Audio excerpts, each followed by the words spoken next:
មូលហេតុដែលលោកស្រីផានីតាមាននិយាយបែបនេះក៏ព្រោះ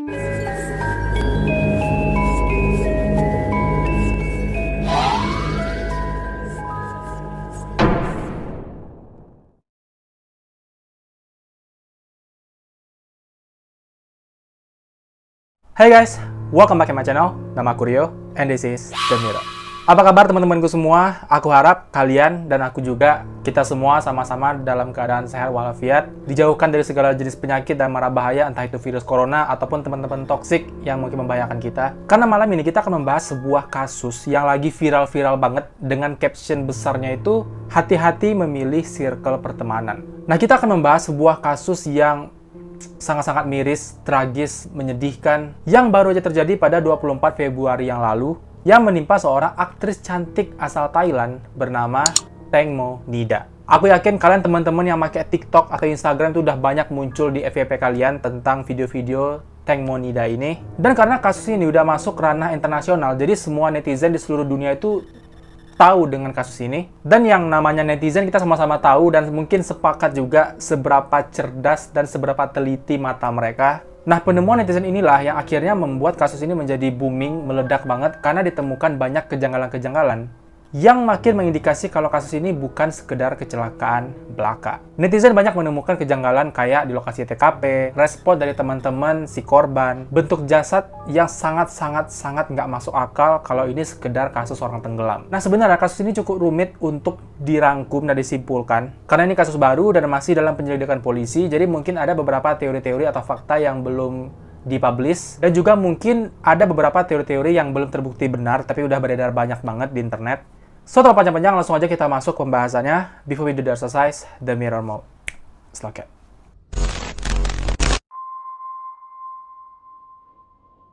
Nama lengkapnya adalah Nida Pacarawirapong, yang dikenal dengan nama panggung Tengmo Nida. Dia lahir di Bangkok pada 13 September tahun 1984, dan tahun ini dia memasuki usia 37 tahun, jika saja dia masih hidup.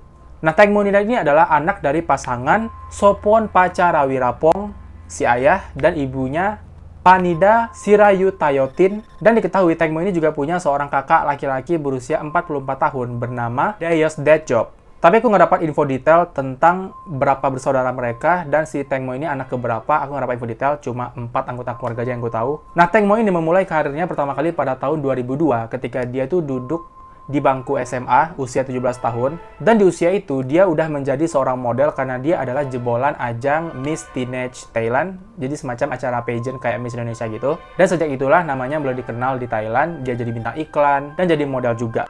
Kemudian karirnya mulai merambah lagi ke dunia musik, dia mulai punya single, punya album, dan punya banyak lagu hits. Setelah sukses di dunia musik, dia pun memasuki dunia seni peran dan udah bermain di 7 serial televisi dan bahkan punya 38 film layar lebar, film bioskop. Jadi seterkenal itulah pokoknya si Tengmo Nida ini di Thailand. Tapi walaupun sibuk dengan kerjanya di dunia entertainment, si Tengmo ini juga nggak ketinggalan di bidang pendidikan. Dia bahkan lulus sarjana di salah satu universitas yang cukup favorit di Thailand, yaitu di College of Social Innovation, Rangsit University. Nah, Tengmo ini udah sempat nikah di tahun 2013 dengan seorang pria tampan bernama Pakin Kamwilaisak atau Tono Pakin, yang merupakan seorang atlet sepak bola terkenal. Dia juga aktor, penyanyi, dancer, model, bintang iklan.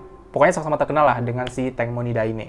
Tapi sayangnya pernikahan mereka cuma bertahan selama 2 tahun, karena di tahun 2015 mereka harus berpisah dan bercerai. Dan sosok Pakin ini juga sempat viral di kasus ini karena dia ikut turun tangan mencari si Tengmo Nida. Ya wajar lah, walaupun mantan, tapi kasih sayang pasti masih ada juga. Nah, sosok Tengmo Nida ini di kalangan teman-temannya, di circle pertemanan itu terkenal dengan gadis yang sangat ramah, ceria, punya jiwa sosial yang tinggi, bahkan dia tuh nggak nganggap rendah teman-temannya meskipun dia tuh udah termasuk artis papan atas gitu loh. Dia juga punya attitude yang sangat-sangat baik, jadi nggak heran kenapa banyak warga Thailand yang sangat-sangat terpukul, dan kasus tewasnya Tengmo Nida ini menjadi hantaman besar untuk warga-warga Thailand. Nah, jadi itu sedikit profil tentang Tengmo Nida. Sekarang kita masuk ke kronologi kejadiannya.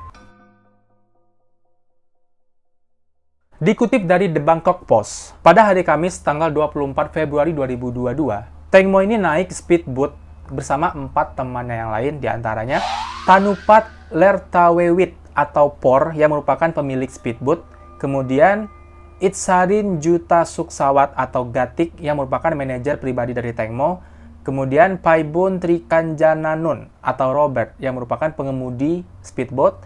Dan sahabat Teng Mo yaitu Wisapat Manomairat atau San. Dan satu temannya lagi Nitas Kiratisotisatorn atau Job. Ditambah si Teng Mo, berarti mereka 6 orang naik speedboat. Nah, rute perjalanan mereka itu berangkat dari jembatan Krungton ke jembatan Rama 7 di provinsi Nonthaburi.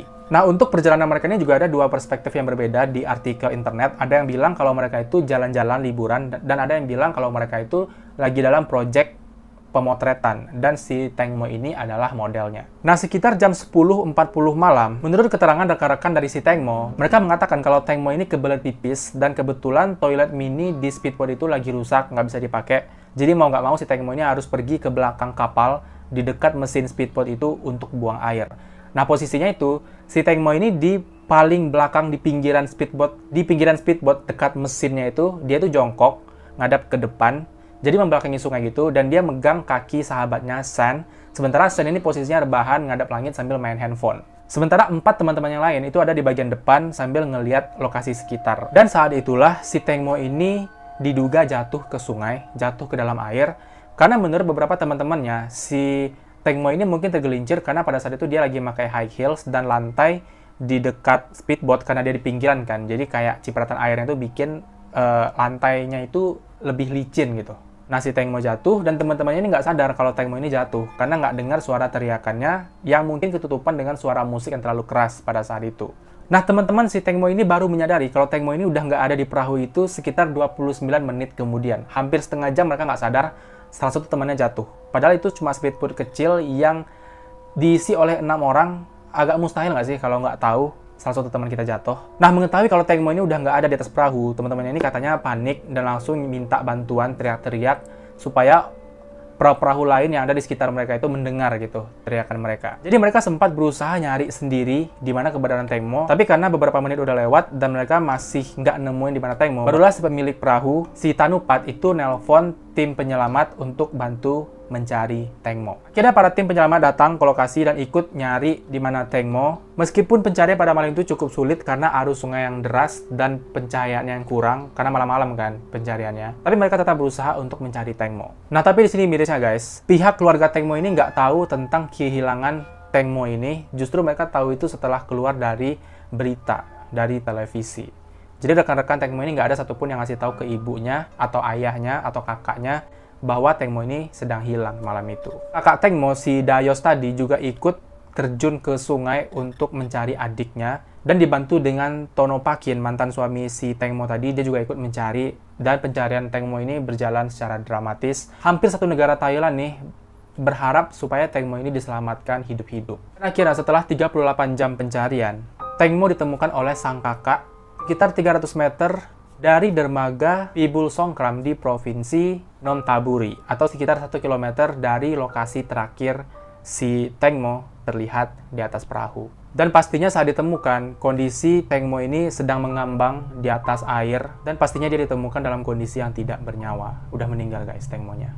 Nah, waktu si kakak Dayos ini ngelihat jasad di Teng Mo ada di atas air, dia langsung minta tim penyelamat untuk segera naikin jasad itu ke kapal. Dan setelah dicek, Dayos mengkonfirmasi bahwa itu beneran jasad si Teng Mo, karena baju yang dikenakan persis sama, yaitu kensi warna merah muda. Kemudian sambil berilang air mata dan penuh isak tangis, Dayos sang kakak mengucapkan terima kasih kepada semua tim penyelamat yang telah melakukan upaya pencarian Teng Mo Nida. Aduh, sedih kali Pak. Jasad Teng Mo langsung dibawa untuk otopsi di Institut Kedokteran Forensik Rumah Sakit Umum Polisi untuk melakukan tes post-mortem dan melihat apa penyebab sebenarnya dari kematian Teng Mo Nida. Karena penampakan jasad itu sangat-sangat mengerikan guys, dan mustahil kalau ini hanya sekedar kecelakaan jatuh ke dalam air. Nah, hasil otopsi menyatakan kalau di dalam paru-paru Teng Mo Nida itu terdapat banyak pasir yang menandakan bahwa dia masih bernafas saat dia jatuh ke dalam air. Teng Mo juga memiliki luka robek yang cukup besar di paha bagian kanan yang panjang itu sekitar lebih kurang 28 cm. Dan dugaan awal itu akibat baling-baling dari perahu yang mungkin karena luka besar itulah kenapa Teng Mo ini nggak bisa berenang. untuk menyelamatkan diri. Dan selain di paha kanan, di kaki kiri juga ada luka sayatan yang cukup besar. Tapi penyebab pasti dari luka-luka di kaki itu masih belum dikonfirmasi dan masih dalam penyelidikan polisi.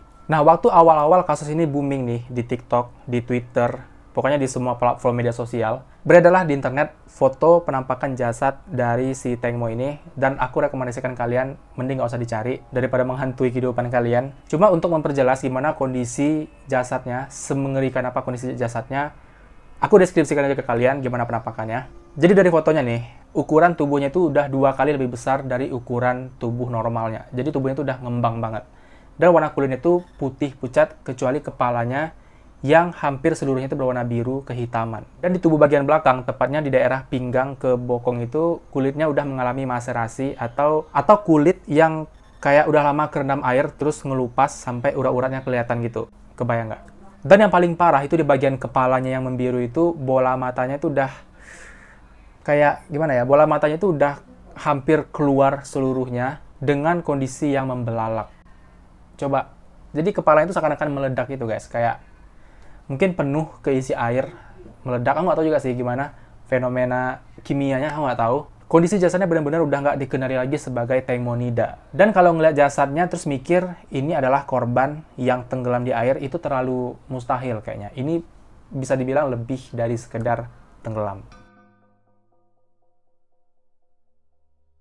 Nah, inilah bagian yang paling banyak diperdebatkan oleh seluruh netizen, khususnya di Indonesia, di mana kejanggalan ini pertama kali dirasakan oleh sang ibu, Ibu Panida, di mana Ibu Panida ini sangat percaya kalau kasus kematian Teng Mo ini bukan sekedar kecelakaan biasa.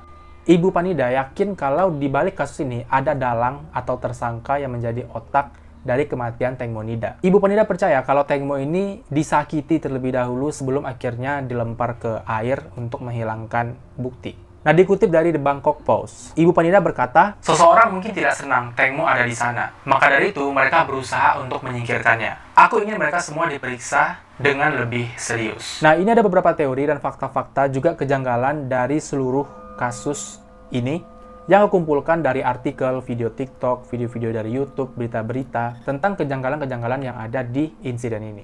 Yang pertama, menurut Ibu Panida, cerita tentang Teng Mo yang jatuh pas lagi buang air di belakang perahu itu sangat nggak masuk akal. Karena pada saat itu, Teng Mo diketahui menggunakan pakaian renang bodysuit yang istilah dari sini ke paha itu udah nyatu gitu bajunya.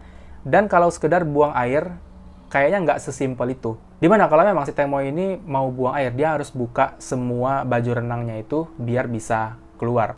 Atau kalau nggak buka semua, dia harus buka dari celah di bawah, di dekat lipatan itu untuk buang air. Dan mengingat kalau Teng Mo ini adalah public figure, sangat nggak mungkin dia mau melakukan hal itu di depan keramaian, di depan teman-temannya. Jadi menurut Ibu Panida, kisah itu sangat nggak masuk akal. Dan kejanggalan kedua, menurut Ibu Panida, anaknya ini adalah perenang yang handal. Jadi nggak mungkin kalau Teng Mo ini meninggal karena tenggelam. Karena dia pasti seenggaknya berusaha untuk menyelamatkan diri, mungkin berenang ke tepian atau nyari tempat supaya dia bisa bertahan lah gitu. Tapi ini nggak. Seakan-akan si Teng Mo ini dijatuhkan ke laut dalam keadaan yang udah lemah banget. Nah, kejanggalan ketiga adalah beredarnya foto-foto tentang penampakan luka, lebam, dan cakaran di tubuh teman-teman si Teng Mo. Seperti luka cakaran yang ada di kepala San, dan luka cakaran kayak sayatan pisau gitu di tubuh temannya laki-laki yang mungkin ini si Job. Dan dipercaya kalau luka-luka ini adalah bentuk perlawanan dari Teng Mo ketika teman-temannya ini berusaha untuk melenyapkan Teng Mo keluar dari perahu masuk ke air. Tapi kembali lagi, teori ini terbantahkan karena hasil forensik dari medis mengatakan kalau luka-luka itu berusia 5-7 hari. Yang artinya mereka udah punya luka itu sebelum insiden ini terjadi. Kejanggalan yang keempat, di bagian belakang speedboat, tepatnya di dekat mesinnya itu, ditemukan ada semacam bercak merah yang diasumsikan oleh orang-orang bahwa itu adalah darah yang mungkin milik si Teng Mo ketika dia melakukan perlawanan dari teman-temannya. Tapi setelah diperiksa oleh penyelidik, itu bukanlah darah, tapi hanya bercak dari wine atau anggur. Minuman anggur yang mereka bawa ke dalam perahu. Kejanggalan kelima, diketahui pada saat kejadian, mereka itu membawa 1 botol wine dan 1 botol champagne, tapi ketika polisi melakukan penyelidikan, di perahu itu cuma ditemukan 1 botol wine, dan kondisi di dalam perahu itu terlihat seakan-akan di sana udah dibersihkan. Semacam menghilangkan bukti-bukti yang harusnya ditemukan oleh para polisi. Kejanggalan keenam adalah Di speedboat terdapat beberapa pelampung yang harusnya mereka kenakan ketika mereka ada di atas perahu, tapi mereka memilih untuk nggak menggunakan pelampung itu. Dan ketika ditanya oleh polisi, mereka menjawab kalau mereka itu nggak tahu di mana letak pelampungnya, dan baru tahu ketika ditunjuk oleh tim investigasi. Tapi justru kesaksian mereka itu memberatkan si pemilik perahu, si Por, karena gimana bisa pemilik perahu nggak tahu di mana letak pelampungnya.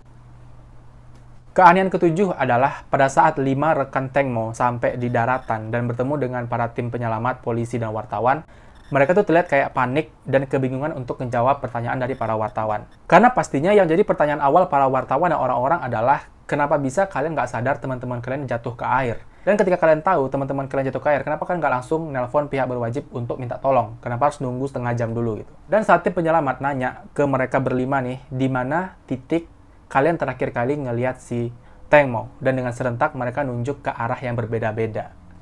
Aneh nggak? Tapi alibi mereka hanya mengatakan kalau mereka itu dalam keadaan syok dan bingung pada saat tahu si Teng Mo ini hilang dari perahu, makanya mereka kayak bingung gitu harus berbuat apa. Dan fakta yang ke-8 yang merupakan kejanggalan juga nih kenapa mereka lakukan itu adalah hasil analisa GPS dari Technology Crime Suppression Division atau TCSD. Mereka mengecek HP-nya Por, si pemilik perahu, dan ternyata memang pada malam itu si pengemudi Robert itu membawa perahu ini dengan ugal-ugalan. Sen pun membenarkan kalau pada malam itu Robert ini sempat bawa perahu ini dengan kecepatan tinggi, bahkan sempat hilang kendali. Dan para nelayan di sekitar mereka pun juga bersaksi kalau iya mereka ngelihat kalau perahu yang dibawa oleh si Robert ini melaju dengan kecepatan tinggi dan berbelok dengan sangat tajam. Apakah mungkin Robert bawa itu sambil mabuk? Nggak tahu juga. Dan nggak tahu juga kenapa alasannya bawa perahu seugal-ugalan itu. Kejanggalan 9 adalah di berita-berita, di media-media dikatakan kalau 6 orang ini naik speedboat melakukan perjalanan itu untuk liburan. Tapi Ibu Panida, ibunya si Teng Mo ini, yakin dan percaya kalau mereka itu nggak jalan-jalan, tapi ada proyek pekerjaan pemotretan.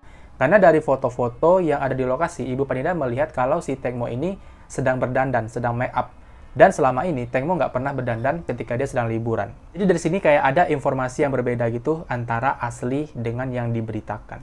Kejanggalan yang 10, ini adalah fakta yang didapatkan oleh Ibu Panida. Pada saat dia belum tahu nih kalau Teng Mo ini ternyata udah jatuh ke sungai, dia tuh sempat dapat pesan dari nomor yang nggak ada di kontaknya. Dan di pesan itu dikatakan kalau si Teng Mo ini dijebak oleh teman-temannya yang ada di perahu. Jadi ceritanya tuh Teng Mo ini kayak diajak untuk pergi liburan, tapi ternyata ketika sampai di perahu, udah sampai di tengah-tengah sungai itu, Teng Mo baru tahu kalau ini adalah agenda yang berbeda, ini bukan liburan. Dan di pesan itu juga dikatakan kalau si Teng Mo ini di perahu itu sempat dilecehkan, dan hal ini diperkuat dengan kesaksian si Ibu Panida yang mengatakan kalau dia ngelihat di video yang beredar di TikTok, kalau kalian tahu nih, di video itu Ibu Panida melihat kalau si Teng Mo ini terlihat nggak bahagia. Bahkan terlihat matanya itu sayu dan bengkak seakan-akan dia itu habis nangis. Dan dia terlihat duduk murung sendirian di belakang kapal, di belakang perahu. Dan ini juga ada satu teori nanti terakhir yang aku baru dapat barusan aja nih sebelum aku tag videonya dari teman aku, yang aku nggak tahu ini benar atau enggak. Tapi nanti terakhir aja kita bahas. Dan itulah beberapa teori-teori dan kejanggalan-kejanggalan dari insiden kematian Teng Mo Nida yang beredar di internet. Beberapa ada yang fakta, beberapa ada yang teori, dan masih belum bisa dipastikan kebenarannya. Tapi untuk sekarang kita akan fokus ke dua sosok yang sangat dipercaya oleh banyak orang, yang mungkin adalah otak atau dalang dari insiden ini. Yang pertama adalah si manajer pribadi Teng Mo Nida, yaitu Gatik. Ada beberapa hal yang sangat-sangat aneh, janggal, mencurigakan, dan nggak berakhlak juga dari perempuan satu ini. Yang pertama, yang paling bikin kesal banyak orang, dan bikin semua orang murka itu adalah pada saat konferensi pers pada tanggal 27 Februari 2022, di mana ketika para awak media nanya ke si Gatik, kenapa Gatik nggak nelpon ibunya Teng Mo ketika tahu kalau Teng Mo ini jatuh ke sungai? Ketika Teng Mo ini udah hilang, kenapa dia nggak langsung nelpon ibunya Teng Mo untuk ngasih kabar? Ibunya loh. Dan kalian tahu Gatik menjawab apa? Dan Gatik menjawab, apa gunanya aku nelpon ibunya? Dia kan bukan penyelam. Apa yang bisa dilakukan? Yang kedua, wartawan juga nanya, kenapa saat kamu tahu si Teng Mo jatuh ke sungai, kamu nggak langsung nolong? Dan Gatik menjawab, karena aku nggak bisa berenang. Tapi karena kecerdasan netizen, mereka mendapatkan video di Instagram Gatik yang menunjukkan kalau Gatik ini sangat bisa berenang dengan handal, dan terbukti dari sini kalau Gatik berbohong. Yang ketiga, Gatik mengatakan ke awak media kalau dia itu udah ketemu dengan ibunya Teng Mo dan memberikan turut duka cita gitu kepada ibu Tengmo atas hilangnya Tengmo. Tapi langsung ditepis oleh ibunya Tengmo di media dan mengatakan kalau enggak, dia bohong, itu enggak pernah terjadi. Dan sekali lagi kebohongan Gatik terungkap langsung di media. Nah, beberapa jawaban-jawaban dari si Gatik ini pastinya memancing netizen untuk ngehujat dia kan. Tapi kalian tahu apa respon dari si Gatik ketika dia disalahkan oleh warga internet? Dia bilang gini, "Kalian tahu, kalau temanku ini meninggal, sama sekali nggak ada manfaatnya untukku. Karena aku nggak akan dapat uang lagi setelah ini. Kalian harus mengerti itu." Dia makan mikirin duit daripada temennya, sahabatnya. Nah, perkataan Gatik ini pastinya makin memancing emosi warga-warga internet yang mendengar pernyataan itu. Tapi bukan cuma itu aja, masih ada lagi tindakan si manusia yang nggak ada akhlak ini. Kalian tahu waktu perahu baru nyampe di daratan, dan mereka 5 orang ini turun nih dari perahu, Gatik langsung bawa mobilnya Tengmo keluar dari area menuju rumah untuk beristirahat karena dia capek. Tanpa ngasih tahu ibu si Tengmo kalau dia bawa mobilnya, tanpa ngasih tahu ke ibunya kalau Tengmo ini lagi hilang, dan tanpa menunggu informasi dari para tim pencari, ini si Tengmo ini di mana, udah ketemu atau belum. Dia seakan-akan nggak mau tahu dan mementingin dirinya sendiri yang lagi capek dan butuh tidur.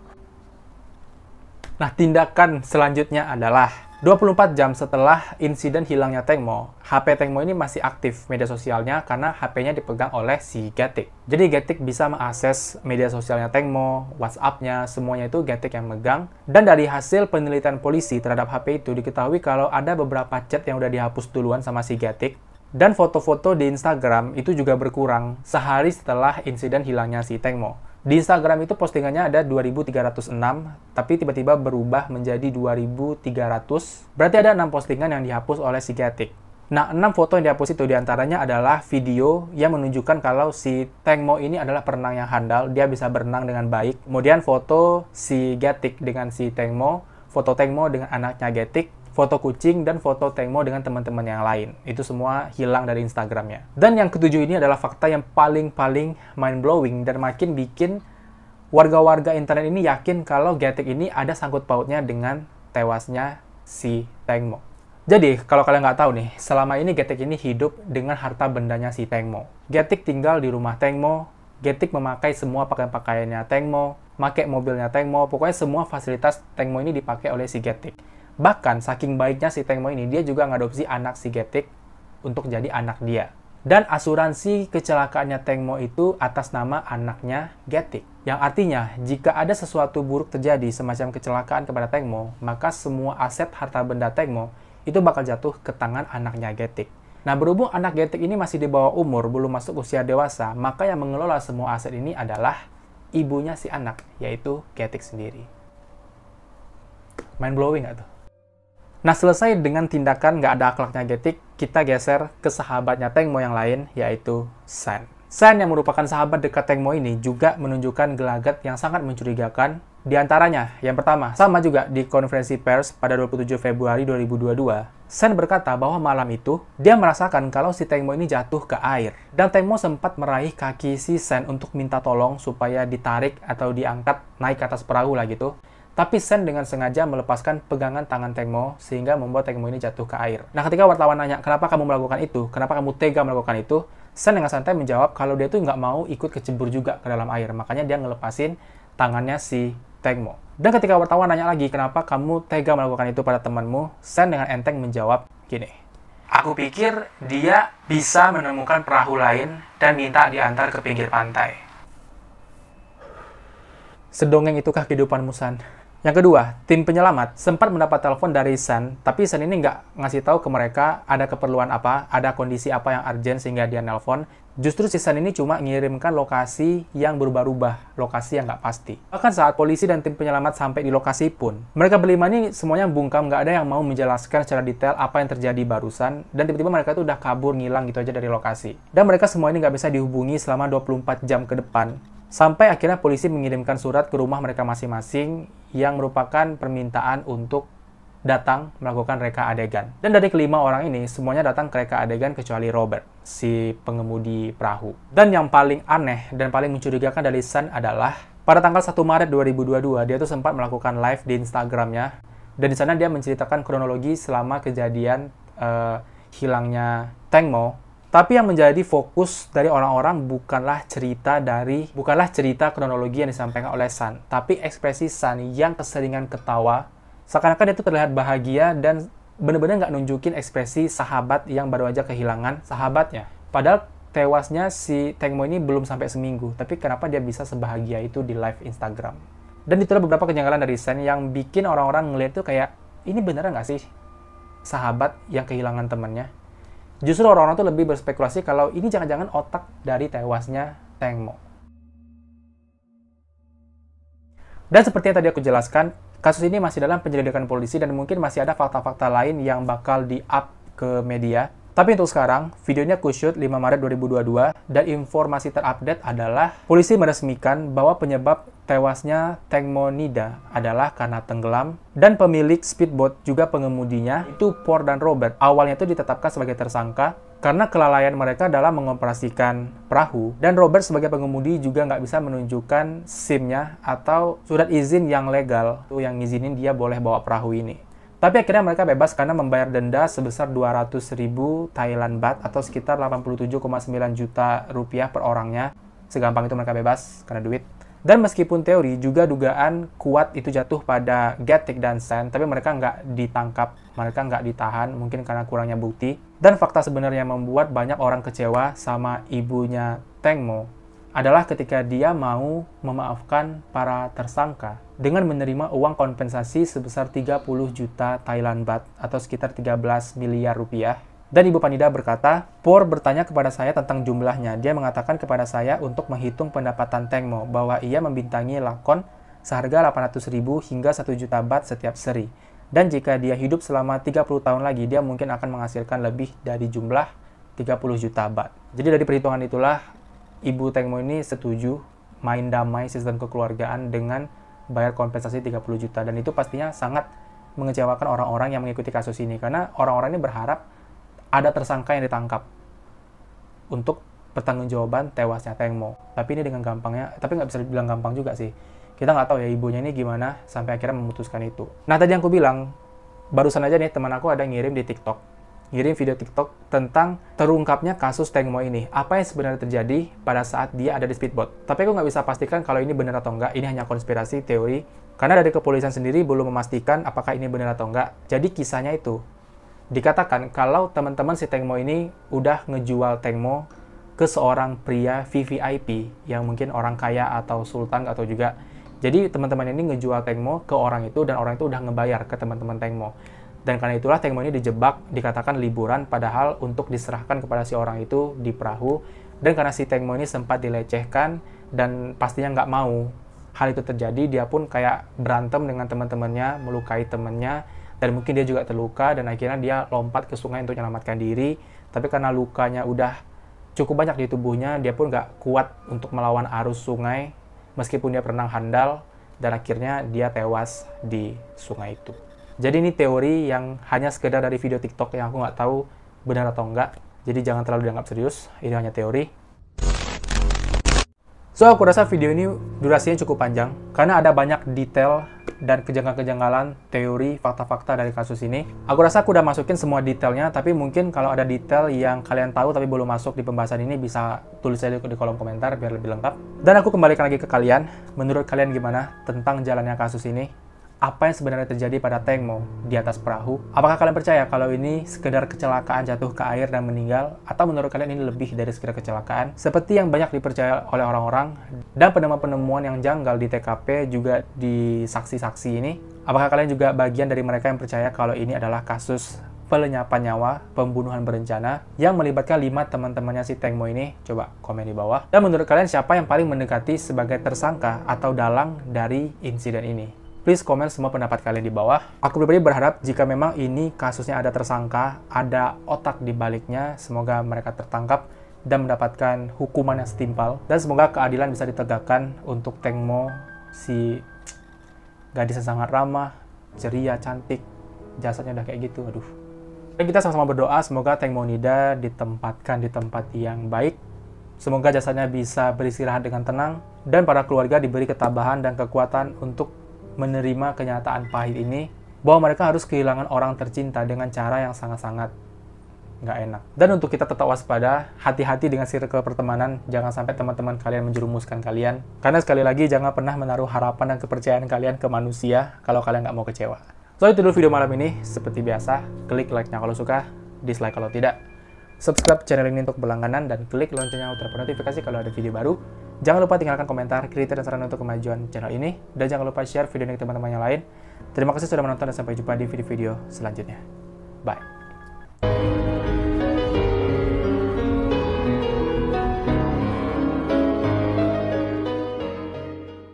Tapi sayangnya pernikahan mereka cuma bertahan selama 2 tahun karena di tahun 2000 barulah pemilik tak tahu. Aku deskripsi nah kejanggalan. Karena pastinya ya ini kasus masih dalam penyelidikan polisi.